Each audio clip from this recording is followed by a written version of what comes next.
Chapitre 750. Non, elle ne le fera pas, rétorqua Rachel avec empressement. Je veillerai à ce qu'elle ne recommence pas. Vivian, s'il te plaît, épargne-lui cette fois-ci pour moi, veux-tu? Vivian était déchirée, mais elle ne parvenait pas à pardonner à Evelyne. Elle changea donc de sujet. Tu devrais te reposer. Nous en parlerons plus tard. Je t'apporterai de l'eau chaude pour te nettoyer le visage. Elle se leva et se dirigea vers la porte. Elle avait à peine fait 2 pas que Rachel la rattrapa. En se retournant, elle réalisa que Rachel avait arraché l'aiguille du dos de sa main et était tombée à genoux dans sa hâte. Vivian, s'il te plaît, épargne la vie d'Evelyne.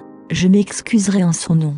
Que fais-tu? Et si ta blessure se met à saigner? Lève-toi. Vivian l'attira précipitamment vers le haut. Rachel était, après tout, quelqu'un qu'elle respectait. C'était déjà la 2e fois que Rachel se mettait à genoux pour défendre Evelyne, et Vivian sentait la colère monter dans sa poitrine.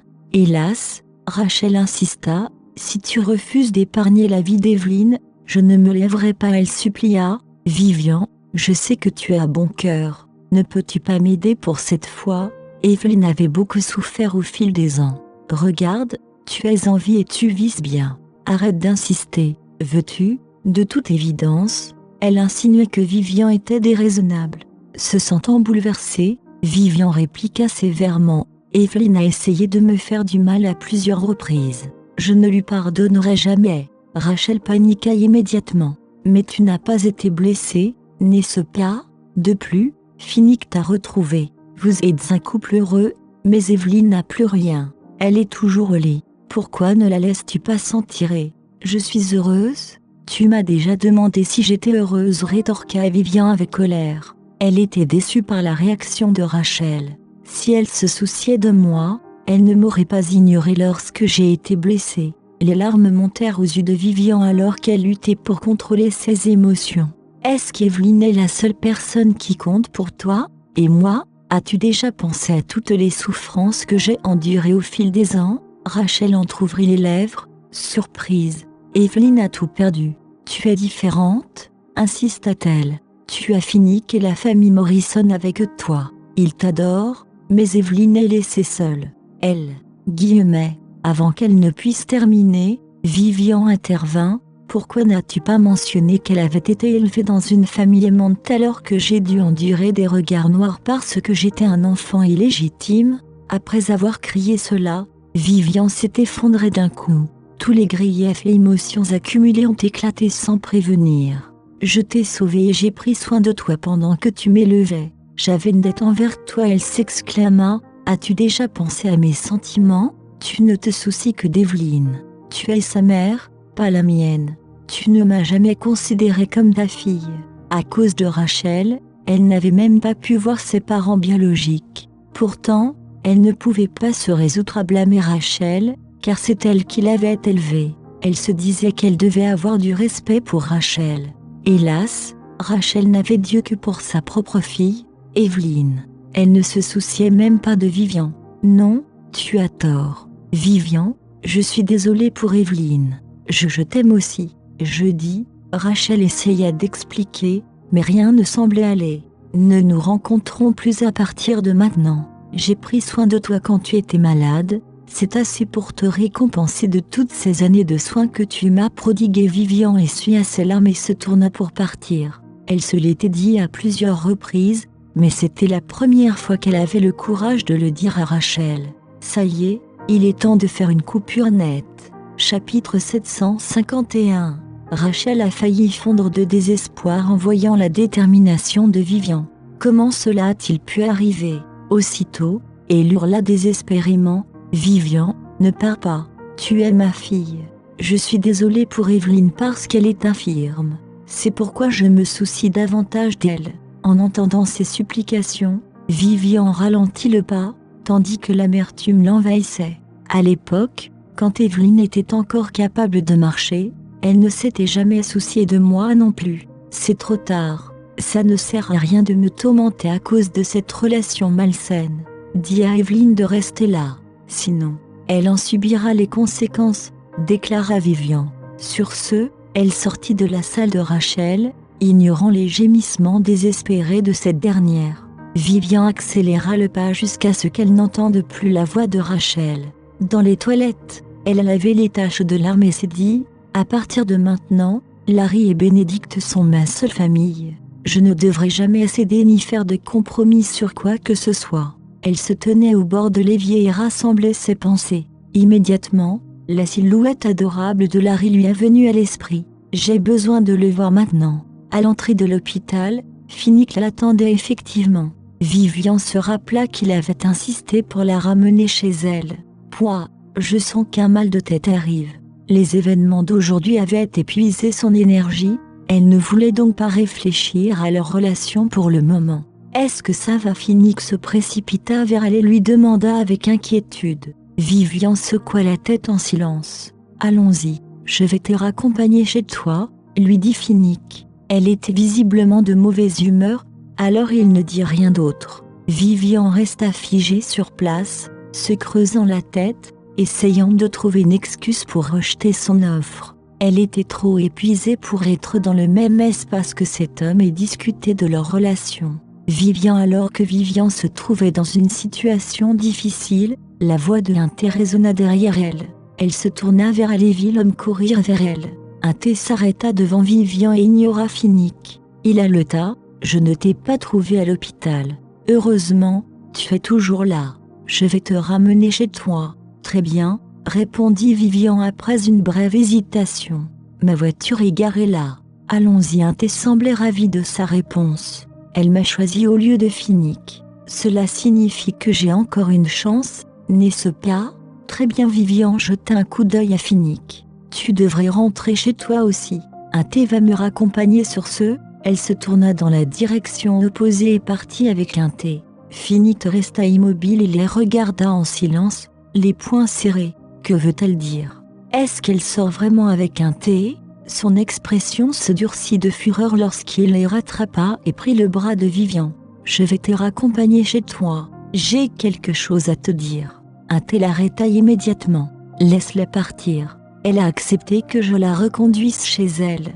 C'est une affaire privée entre ma femme et moi. Arrête de t'immiscer entre nous. » Finnick était déjà en colère, alors quand Hunter est intervenu. Il a éclaté de colère. Imperturbable, Hunter se moqua. « Ta femme, je crois que vous êtes déjà divorcés. Elle n'a plus rien à voir avec toi maintenant. » « Cela ne veut pas dire qu'elle est ton affaire maintenant, » répliqua Finnick d'une voix forte. « Vivian et moi nous remarierons tôt ou tard, alors reste loin d'elle. Arrête. Je vais rentrer toute seule. » Vivian repoussa furieusement Finnick et s'éloigna. « Pour qui me prennent-ils » Chapitre 752. Finnick se dégagea des griffes de Hunter et courut après Vivian. « J'ai quelque chose à te dire, Vivian. Puis-je te ramener chez toi? Nous parlerons une autre fois. Je prendrai un taxi dans une rage folle. » Vivian le dépassait et s'en alla d'un pas lourd. Vivian. Finnick se dressa une fois de plus sur son chemin et répéta « Je te ramènerai chez toi.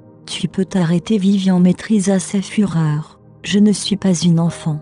Je peux retrouver mon chemin vers la maison. » Sentant la colère de Vivian, Finnick la prit dans ses bras sans hésitation et se précipita vers sa voiture. « Finnick, lâche-moi !» Vivian se débattit et exigea qu'il la lâche. Ils étaient en public, elle n'osa donc pas crier pour éviter une attirance non désirée. Finnick ignora ses supplications et avança d'un pas assuré. Alors que les passants la regardaient déjà, Vivian se tut lentement. « Pose-moi par terre. Je te suis et tu pourras me raccompagner chez moi. » Un sourire apparut sur le visage de Finnick en entendant ces paroles.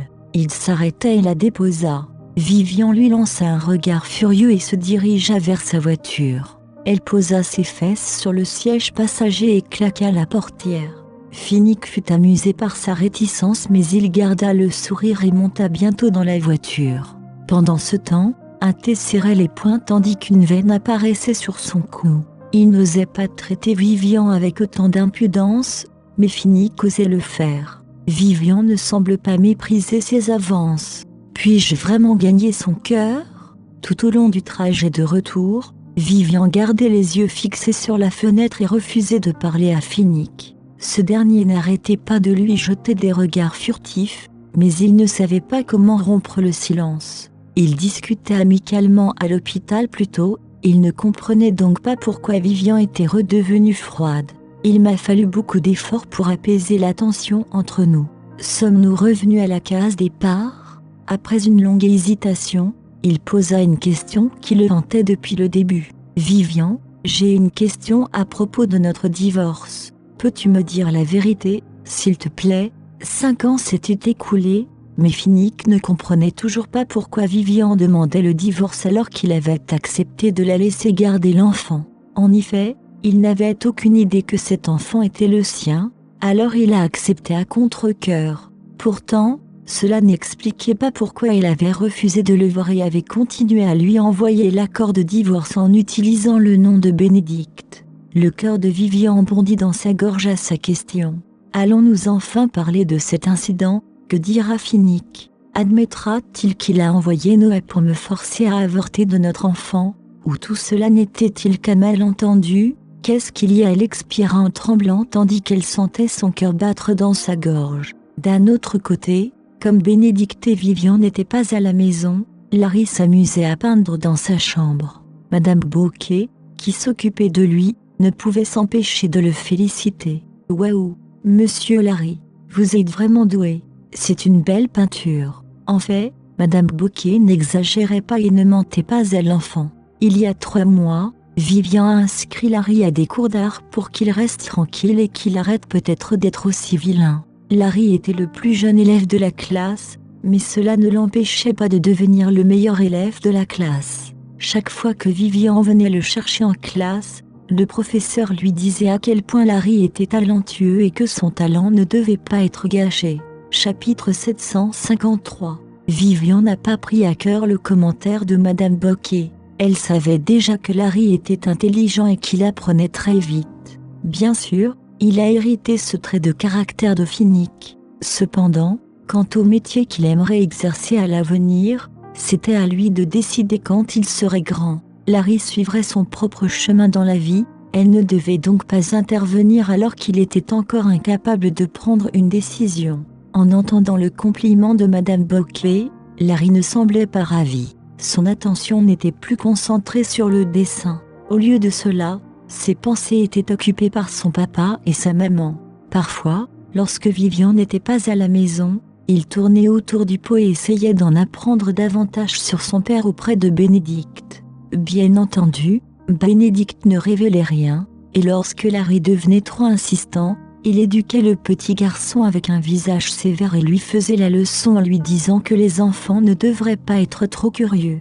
Larry n'osait pas insister davantage lorsque l'oncle Bénédicte, qu'il adorait habituellement, se fâchait. Néanmoins, d'après la réaction de sa mère et de son oncle Bénédicte, il pouvait facilement déduire qu'il n'aimait pas son papa. Un jour, il a entendu une conversation entre sa mère et son oncle Bénédicte. Il se souvient avoir entendu ce dernier dire que son père les avait abandonnés, lui et sa mère. C'était la raison pour laquelle ils étaient venus vivre à Nation.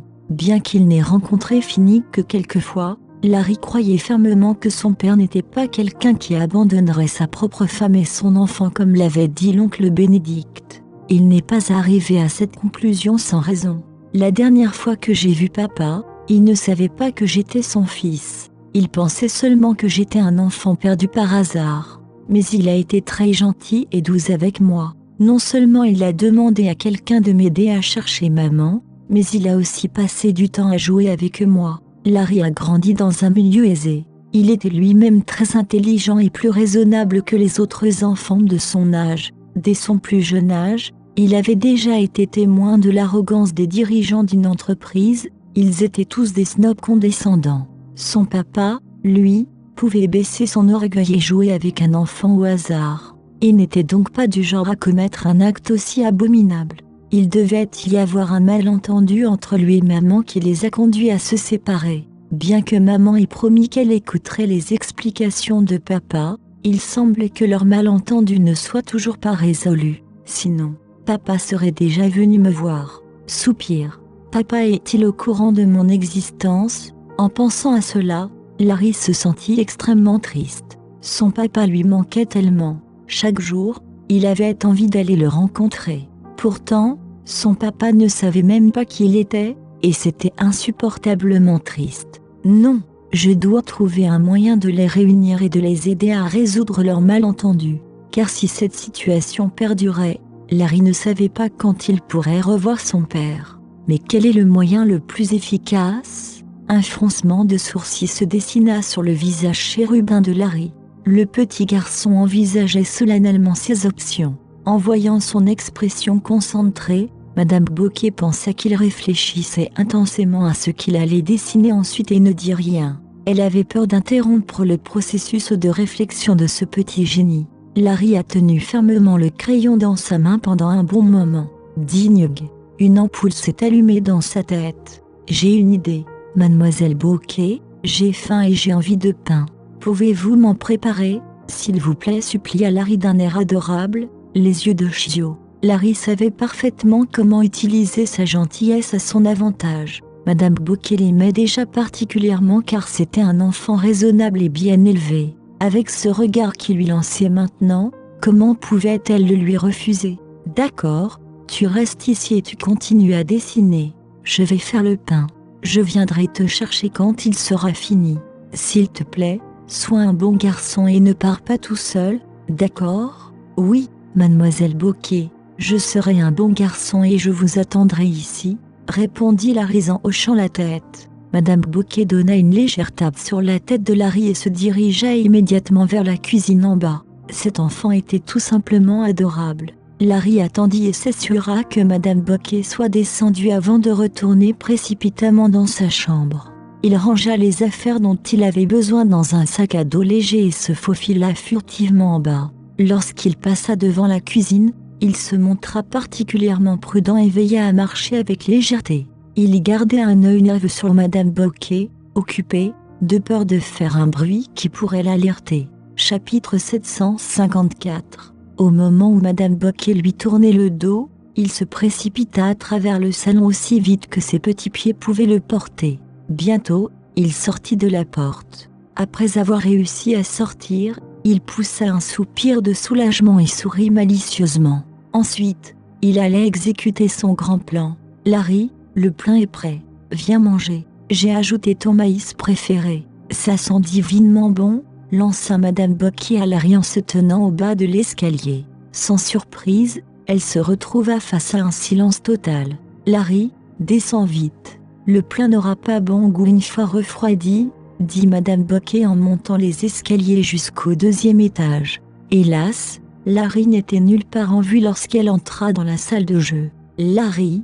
s'écria Madame Bouquet, paniquée, car elle n'avait aucune idée de l'endroit où il était allé. Son cœur palpitait de peur. Elle cria son nom à haute voix. Encore une fois, il n'y eut aucune réponse. Elle fouilla tous les recoins de la maison et ne parvint pas à trouver le jeune garçon dont elle avait la garde. Elle s'effondra complètement. Quelque chose avait-il pu arriver à Larry ? Larry étant parti, qu'était-elle censée dire à Monsieur Morrison et à Madame Vivian ? Elle espérait ardemment que le jeune Monsieur Larry ne courait aucun danger. De l'autre côté, Finnick voulait des réponses de la part de Vivian. « Vivian, à l'époque, pourquoi as-tu refusé de me voir ? Mais tu as laissé Bénédicte. BZZZ, BZZZ, BZZZ. » Finnick n'eut pas le temps de terminer sa question avant d'être interrompu par le téléphone vibrant de Vivian. Voyant que c'était un appel de Madame Bouquet qu'il s'occupait de Larry, Vivian dit à Finnick en s'excusant « Je dois prendre ça ». Dès qu'elle a appuyé sur le bouton vert, on a pu entendre les sanglots frénétiques de Madame Bouquet à l'autre bout du fil. « Mademoiselle, Monsieur Larry a disparu. Je ne l'ai retrouvé nulle part. Toi, dis-moi ce qui s'est passé dès qu'elle a appris que Larry avait disparu. » Vivian a paniqué. Sa main qui tenait le téléphone s'est mise à trembler de manière incontrôlable. Monsieur Larry a dit qu'il voulait du pain, alors je suis allée lui en faire. Mais quand je suis revenue, il avait disparu. Je l'ai cherché partout, mais je ne l'ai pas trouvé, a déclaré Madame Bouquet, visiblement secouée et effrayée. Je suis vraiment désolée, mademoiselle. C'est entièrement de ma faute. Je ne l'ai pas surveillé de près. En écoutant les sanglots intermittents de Madame Bouquet, Vivian s'efforçait de rester calme. Bien qu'elle soit morte d'inquiétude, elle ne parvenait pas à perdre son sang-froid. « S'il te plaît, ne pleure pas. Dépêche-toi de chercher dans les environs, il est peut-être à proximité. »« Je vais rentrer immédiatement à la maison, » ordonna Vivian tout en essayant de se convaincre que tout allait bien. Ce n'est pas la première fois que Larry part seul. Il ira bien, comme la dernière fois. Peut-être qu'il est simplement parti quelque part sur un coup de tête. Il joue juste quelque part à proximité. Il va bien. Il ira bien. Je dois rester calme. Après avoir raccroché, Vivian s'est tournée vers Finnick et lui a dit à la hâte. Il y a eu un problème. Dépêche-toi de me ramener chez moi. À sa demande, Finnick accélérait immédiatement. Il la regarda avec inquiétude et lui demanda « Que se passe-t-il ? Que s'est-il passé à la maison ? Quelqu'un a-t-il disparu ?»« Ce n'est rien, » répondit Vivian, regardant devant elle avec des papillons dans le ventre. Elle choisit de ne rien dire à Finnick car elle n'était toujours pas sûre de leur relation. Par conséquent, elle ferait mieux de ne pas laisser Finnick savoir l'existence de Larry. « Vivian, que s'est-il passé exactement ? S'il te plaît, dis-le-moi pour que je puisse t'aider, » demanda Finnick, visiblement peu convaincue. Elle était si nerveuse pendant l'appel. « Comment se fait-il que ce ne soit rien ? Ce n'est vraiment rien. S'il te plaît, ne me pose plus de questions. Ramène-moi simplement chez moi aussi vite que possible, » répondit vivement Vivian. Elle était extrêmement anxieuse et pas d'humeur à continuer à discuter avec Finnick. Voyant que Vivian était vexée, Finnick ne put que garder ses questions pour lui. Cependant, son cœur se serrait. Ne lui faisait-elle plus confiance maintenant ? C'était pourquoi elle refusait de lui dire quoi que ce soit. Sans un mot de plus, Finnick appuya brusquement sur l'accélérateur. Bientôt, sa voiture devança tous les autres véhicules sur la route en direction de la résidence des Morrison. Dès qu'ils arrivèrent, Vivian détacha sa ceinture de sécurité à la vitesse de l'éclair et dit à Finnick « Tu peux y aller. Merci de m'avoir reconduite et désolé pour le dérangement. » Chapitre 755. Finnick attrapa le bras de Vivian alors qu'elle s'apprêtait à descendre. « Vivian, tu as l'air très inquiète. Es-tu sûre que tu n'as pas besoin de mon aide ?» demanda-t-il d'un air sérieux. Vivian le regarda droit dans les yeux. Son hésitation ne dura qu'un instant et elle secoua la tête. « Ce n'est pas nécessaire. Je peux gérer ça toute seule. Tu devrais y aller. Si j'ai vraiment besoin de ton aide, je t'appellerai. Alors je t'attendrai ici. Si tu as besoin de moi, ce sera plus pratique, » dit Finnick. Il se sentit en fait légèrement en colère que Vivian ait insisté pour ne pas lui dire ce qui n'allait pas. En entendant cela, Vivian était encore plus troublée. Que se passerait-il s'il découvrait l'existence de Larry pendant qu'il attendait ici ? Elle fronça les sourcils et essaya de pousser Finnick à partir. « C'est une affaire de famille Morrison. Mon frère et moi pouvons gérer ça. Tu devrais simplement partir. Alors j'attendrai que tu résolves le problème avant de rentrer, » insista Finnick. S'il rentrait dans de telles circonstances, il serait constamment inquiet pour Vivian. Il valait mieux rester dans les parages. « Comme tu veux, » répondit Vivian, vaincue. Inquiète pour la sécurité de son fils, elle n'avait pas l'énergie de continuer à jouer au tir à la corde avec Finnick. Elle sortit précipitamment de la voiture après sa réponse brève. Finnick la suivit. Il avait eu l'intention de l'accompagner, mais il s'en retint en pensant à toutes les fois où elle l'avait repoussé. Peut-être avait-elle des raisons inavouables pour agir ainsi. En réfléchissant à cela, il s'arrêta à la porte. Il décida qu'il allait simplement attendre là, pour ne pas aggraver les choses pour Vivian. Au moment où Vivian entrait dans la maison, Madame Bouquet s'approcha d'elle et lui dit en sanglotant « Mademoiselle, j'ai regardé partout. Monsieur Larry est toujours introuvable. Que devons-nous faire maintenant ? Arrête de pleurer et raconte-moi comment Larry a disparu. »« Dis-moi tout clairement, » dit Vivian. Son estomac se noua lorsqu'elle apprit que Larry n'avait pas été retrouvé. Elle devait rester calme et découvrir ce qui s'était passé. Essuyant les larmes de son visage, Madame Bouquet a raconté toutes les preuves entre deux sanglots. « J'accompagnais Monsieur Larry alors qu'il dessinait dans la salle de jeu. À mi-chemin, il a soudainement dit qu'il avait faim et qu'il avait envie de pain. Il m'a demandé de lui en préparer. Après cela, je suis allée à la cuisine. En arrivant à cet endroit, Elle a éclaté en sanglots de manière incontrôlable. Avant de descendre, j'avais rappelé à Monsieur Larry de m'attendre et de ne pas s'enfuir tout seul. Il m'a promis qu'il resterait sur place. Mais quand je suis revenue, il avait disparu. J'ai regardé à l'intérieur de la maison et partout ailleurs, mais je ne le trouve nulle part. As-tu entendu quelque chose pendant que tu étais dans la cuisine? Larry est-il sorti seul ou quelqu'un l'a-t-il emmené? Inquiète que Larry soit en danger. Elle voulait tous les détails. Madame Bouquet secoua la tête en larmes. Non, je n'ai rien entendu d'anormal dans la cuisine. C'était calme dans la maison. Je n'ai vu personne entrer non plus, dit-elle. Je pensais que Monsieur Larry dessinait dans la pièce à l'étage tout le temps. Comment a-t-il pu disparaître? Puisque personne n'est entré, est-ce que cela veut dire que Larry est parti seul? Vivian était elle-même désemparée. Mademoiselle Bouquet, j'ai besoin que vous appeliez la police et que vous déposiez une plainte. Racontez-leur tout l'incident et demandez-leur de participer aux recherches pour retrouver Larry. Je vais appeler Ben et lui demander d'envoyer des gens pour participer aux recherches. D'accord, répondit Madame Bouquet. Elle se dirigea vers le téléphone et composa quelques numéros avec des mains tremblantes. Bonjour, est-ce la police? Je dois faire une déclaration. Un enfant de mon foyer a disparu. Au même moment, Vivian a sorti son téléphone et a appelé Bénédicte. Ben, Larry a disparu, annonça-t-elle rapidement d'une voix éraillée dès que l'appel fut passé. Les larmes qu'elle retenait coulaient également sur ses joues. S'il te plaît, reviens maintenant. Nous ne le trouvons nulle part. Bénédicte fut alarmée lorsqu'il entendit les paroles de Vivian. Comment Larry a-t-il disparu?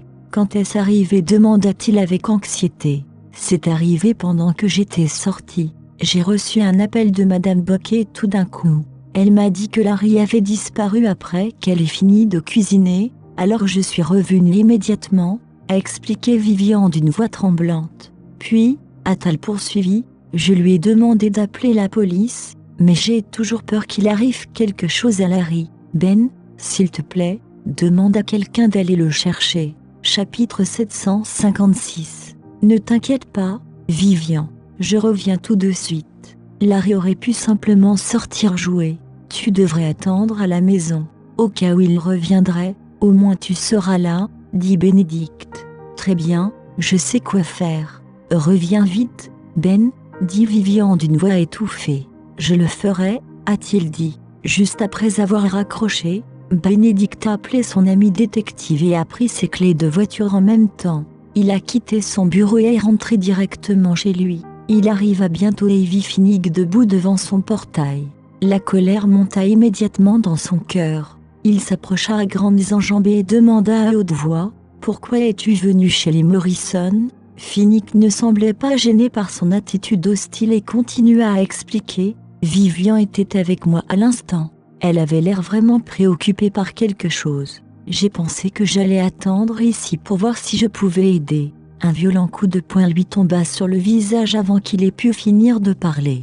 Espèce de scélérat sans cœur. C'est toi qui as cruellement rejeté Vivian il y a 5 ans. Comment oses-tu te comporter de façon si gentille et attentionnée maintenant? L'impact du coup de poing fit presque tomber Finnick au sol.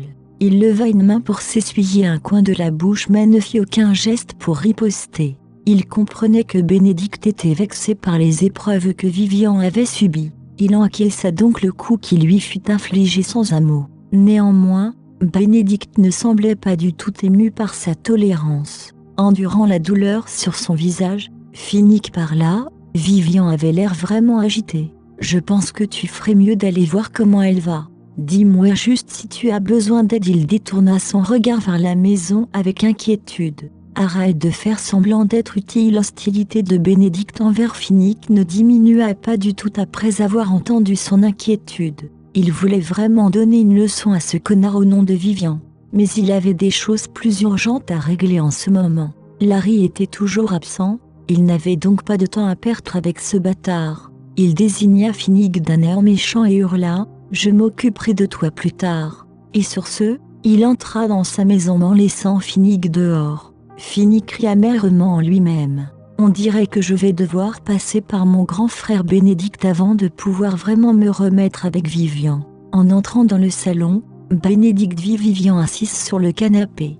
Elle pleura en silence tout en serrant son téléphone dans ses mains. « Et, tu as des nouvelles de Larry ?» dit-il en s'approchant avec appréhension pour voir comment allait Vivian. « Ben ?» Vivian se leva précipitamment et essuya ses larmes en voyant son frère. L'inquiétude et la peur étaient évidentes sur son visage hagard. « Ben, penses-tu qu'il est arrivé quelque chose de mal à Larry ? Il devrait aller bien. » La réconforta Ben. « Arrête de te mettre en colère avec des suppositions aveugles. » Il lui tapota l'épaule pour la réconforter. Il était lui aussi paniqué, mais il devait se forcer à rester calme. Bénédicte tourna la tête vers Madame Bocquet et lui demanda d'un ton sévère : « Que s'est-il passé ? Comment Larry a-t-il disparu ? Vous devez tout me dire clairement et en détail. Ne laissez passer aucun détail. » Madame Bocquet a répété une fois de plus ce qu'elle avait dit à Vivian. « Et c'est ce qui s'est passé. Je n'ai rien entendu pendant que j'étais dans la cuisine, et je n'ai vu personne entrer dans la maison. » Après avoir écouté Madame Bocquet, Bénédicte était plongée dans ses pensées. Dans son esprit, il imaginait tout ce qui aurait pu mal se passer. À ses côtés, Vivian se mit à pleurer encore plus fort. « Ben, est-ce que quelqu'un aurait pu kidnapper Larry ? Pourquoi n'est-il pas encore revenu ?» Son cœur se serra lorsqu'elle envisagea cette possibilité. Larry avait toujours été bien élevé et obéissant. S'il sortait seul, il ne serait pas aussi inconsidéré et ne ferait pas s'inquiéter tout le monde. Si quelque chose lui arrivait, que devrait-elle faire ? Ce n'est pas possible. Larry est intelligent. Il ne sera pas emmené sans faire de bruit. Ne te fais pas peur, a fait Bénédicte de son mieux pour apaiser Vivian. Peut-être qu'il était juste en train de s'amuser et qu'il n'a pas dit à Madame Bocquet qu'il sortait. Réfléchissez bien. Où aime-t-il aller habituellement ? Nous commencerons à chercher à partir de là.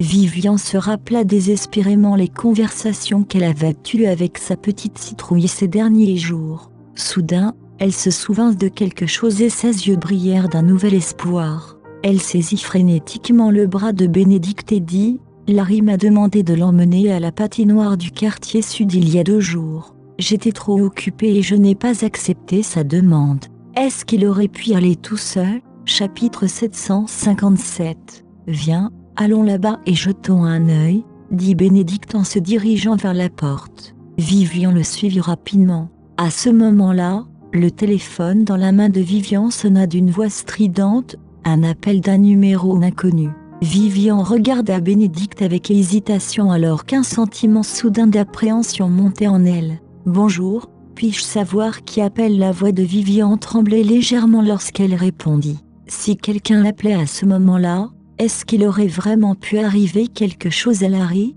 Ton fils est avec moi. Si tu veux qu'il vive, apporte 1,5 million de dollars de rançon à Costaven, gronda une voix masculine au téléphone. Souviens-toi, n'appelle pas la police, ou tu en paieras les conséquences. Lorsque Vivian apprit que Larry avait bel et bien été kidnappé, elle s'est immédiatement effondrée de désespoir. Ses pires craintes s'étaient confirmées. Elle a crié au téléphone : « Qui êtes-vous ? Qu'avez-vous fait à mon fils ?»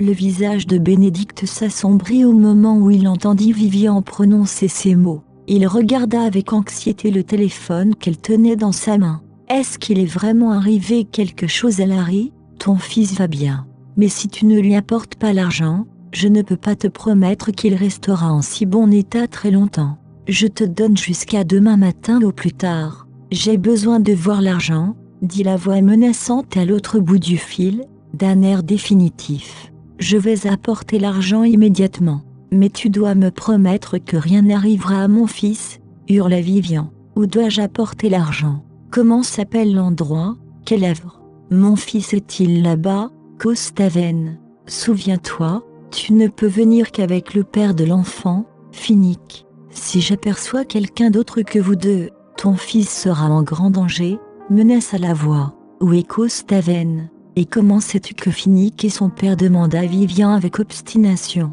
Elle n'avait jamais entendu parler de Costaven auparavant. Aucune réponse n'est venue. Le ravisseur a brusquement mis fin à l'appel. « Allô ? Allô ?» Vivian fixait le téléphone, hébétée, le cœur battant. Lorsqu'elle se fut un peu calmée, elle se dit que pour que le kidnappeur ait choisi Larry comme proie, il avait dû effectuer une vérification approfondie des antécédents de ce dernier. Au-delà de cela, Une analyse plus approfondie de la façon dont le kidnappeur avait obtenu les informations concernant le père de Larry dépassait les capacités actuelles de l'esprit de Vivian.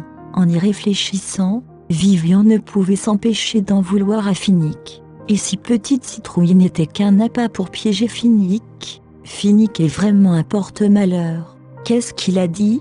Qu'est-il arrivé à Larry? Demanda Bénédicte en tirant sur le bras de Vivian, avec urgence. Ben, Petite Citrouille a vraiment été kidnappée, dit Vivian en larmes. Il me demande d'apporter 1,5 million de dollars à un endroit appelé Coast Haven pour sa rançon, et ils ont dit que je suis la seule à pouvoir y aller, sinon ils tueront Petite Citrouille. Après cette explication hâtive, Vivian sortit son téléphone pour localiser Coast Haven. Sa position précise s'avéra être à la limite de Sunshine City. Sur cette confirmation, Vivian saisit son sac et se précipita vers la porte. Elle devait récupérer cet argent immédiatement. Chaque instant qu'elle gaspillait était un autre moment que Larry passait en danger. Bénédicte saisit Vivian et lui dit solennellement « Vivian, tu ne peux pas y aller seule. Et si le ravisseur ne tient pas sa parole et t'enlève aussi, mais le kidnappeur a dit que s'il voyait quelqu'un d'autre que moi, il tuerait Petite Citrouille. Je ne peux pas prendre ce risque. » Vivian était devenue folle. Larry était tout pour Vivian, même sa vie. Elle ne pouvait se permettre de le perdre sous aucun prétexte. De plus, Vivian n'avait pas prévu d'emmener Finnick avec elle. Elle pensait pouvoir mettre la main sur 1,5 million sans son aide.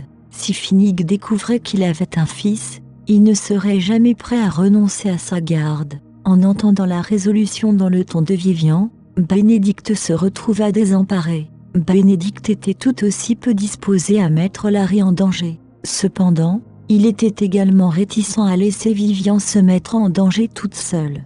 Elle n'avait pas beaucoup de temps pour réfléchir. Vivian s'était déjà libérée de l'emprise de Bénédicte et avait continué sa course vers la porte. La seule chose qui lui venait à l'esprit était de sauver son fils. Il n'y avait pas de place pour autre chose. Au moment où elle sortait, Vivian se retrouva barricadée par Finnick, qui se tenait tranquillement dehors depuis tout ce temps. Observant le visage couvert de larmes de Vivian, Finnick la regarda avec une inquiétude inscrite sur tout son visage. « Qu'est-ce qui ne va pas, Vivian? Pourquoi pleures-tu? Que s'est-il passé ?» Chapitre 758. Éloigne-toi. J'ai quelque chose d'urgent à régler. Je n'ai pas le temps de te parler. Vivian poussa Finnick sur le côté et continua à courir. Finnick, cependant, la rattrapa en quelques longues enjambées. Il lui serra le bras d'une poigne de fer. « Lâche-moi, qu'est-ce que tu fais? Je dois aller à la banque maintenant. Arrête de me faire perdre mon temps » hurla Vivian, écartant de toutes ses forces la main de Finnick. Vu l'état inconsolable de Vivian, Finnick devina qu'elle avait effectivement des problèmes plutôt graves à régler. Mais que se passe-t-il exactement? Pourquoi ne peut-elle pas me le dire? Incapable d'obtenir quoi que ce soit d'autre de la part de Vivian, Finnick décida de ne pas insister davantage. Il la fit immédiatement monter dans sa voiture et lui ordonna « Monte, je t'emmène à la banque tout de suite. » Vivian, qui avait à cœur de se rendre à la banque dans les plus brefs délais, trouvait cette option idéale. De plus, elle éliminait l'obstacle que représentait Finnick. Elle ouvrit immédiatement la porte. Vivian cria à Bénédicte, qui les avait finalement rattrapés. Il était extrêmement déconcerté à l'idée que Vivian puisse se rendre toute seule dans cet endroit désert pour sauver Larry. Bénédicte jeta un coup d'œil à Finnick. Il savait que Vivian avait l'intention de cacher l'identité de Larry à Finnick. Bénédicte choisit donc ces mots avec une extrême délicatesse. « Pourquoi ne viens-tu pas avec moi? Je te suivrai en secret. S'il arrive quelque chose, j'arriverai à temps pour te sauver. » « Tu ne peux pas y aller seul, » proposa Bénédicte. En entendant le discours de Bénédicte, Finnick se sentit de plus en plus inquiet. Il se tourna vers Vivian et lui demanda avec frénésie « Mais que se passe-t-il? Que vas-tu faire toute seule? Pourquoi est-ce que ce serait dangereux ?»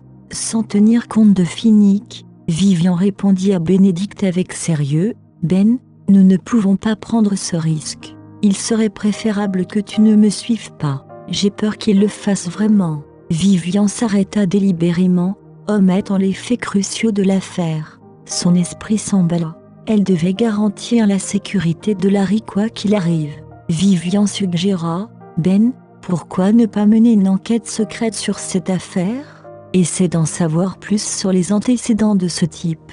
Nous resterons en contact à tout moment, et s'il y a un réel danger, je t'appellerai immédiatement pour te dire où je suis. Bénédicte réfléchit attentivement à la proposition de Vivian, puis hocha la tête. Très bien. Promets-moi que si quelque chose ne va pas, tu m'appelleras immédiatement. Ok, acquiesça également Vivian. Elle était sur le point de monter dans la voiture lorsqu'un autre cri retentit derrière eux. Monsieur Norton.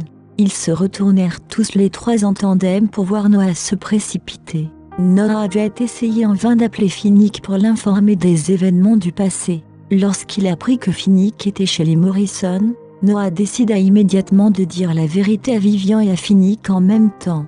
Cela pourrait contribuer à atténuer le malentendu entre eux. Mais tandis qu'il observait la scène qui se déroulait devant lui, Noah resta sans voix. Pourquoi tous ces gens avaient-ils l'air si troublés? Ce qui se passe? Tu arrives juste à temps, Noah. Bénédicte va faire des recherches, et tu peux rester ici pour l'aider, dit Finnick d'une voix douce avant que Noah ne puisse trouver une réponse. Finnick ne savait pas ce que Vivian et Bénédicte étaient si déterminés à lui cacher. En tout cas, il était prêt à aider. Noah prit note des paroles de Finnick et du visage en larmes de Vivian. Déconcerté, il ne put s'empêcher de demander « Monsieur Norton, Madame Norton, que s'est-il passé? Est-ce que tout va bien ?» Arrête de poser des questions, Noah, dit sèchement Vivian, puis elle se tourna vers Finnick. Allons d'abord à la banque. Je ne peux plus perdre de temps. Noah, s'il te plaît, coopère avec Bénédicte. Finnick le congédia avant de s'asseoir sur le siège conducteur. Il s'éloignèrent à toute vitesse. En regardant la voiture partir, Noah était tout aussi désemparé qu'à son arrivée. Cependant, il se tourna vers Bénédicte et lui demanda poliment « Puis-je vous aider en quoi que ce soit ?» Bénédicte se moqua. Dédaigneusement, il dit « Pas besoin. Je trouverai toute l'aide dont j'ai besoin tout seul. Je n'ai pas besoin de ton aide. Quand Finnick reviendra, dis-lui que nous ne voulons pas d'hypocrite comme lui ici. Nous savons tout ce qu'il a fait à Vivian à l'époque. Quel est l'intérêt de commettre des actes aussi incorrigibles, puis de se retourner et de faire semblant de s'en soucier? Chapitre 759. Monsieur Norton n'a pas fait ces choses à Madame Norton. Bégaya Noah, sa voix tremblante alors qu'il fixait l'expression de fureur débridée de Bénédicte. Noah se demandait s'il devait révéler la vérité. Evelyn était prise au piège.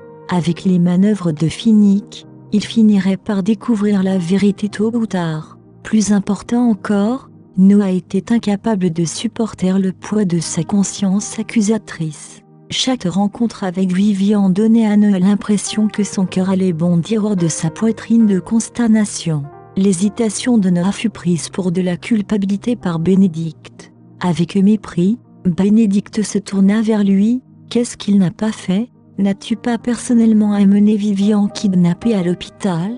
Si ce n'était pas sur ordre de Finnick, alors de qui? Dis-moi, à part Finnick, qui aurait le droit de te dire quoi faire? Après tout ce que tu as fait, pourquoi continues-tu à lui trouver des excuses? Je dis, même si Noah avait décidé de tout dévoiler avant son arrivée, il était maintenant mal à l'aise à l'idée d'avouer qu'il était complice. Il hésitait légèrement, ne sachant pas par où commencer. Alors que Noah s'échouait dans son indécision, Bénédicte émit un grognement moqueur avant de s'éloigner. Noah resta là, impuissant. Cependant, il devait quand même exécuter les ordres qu'il avait reçus de Finnick plus tôt.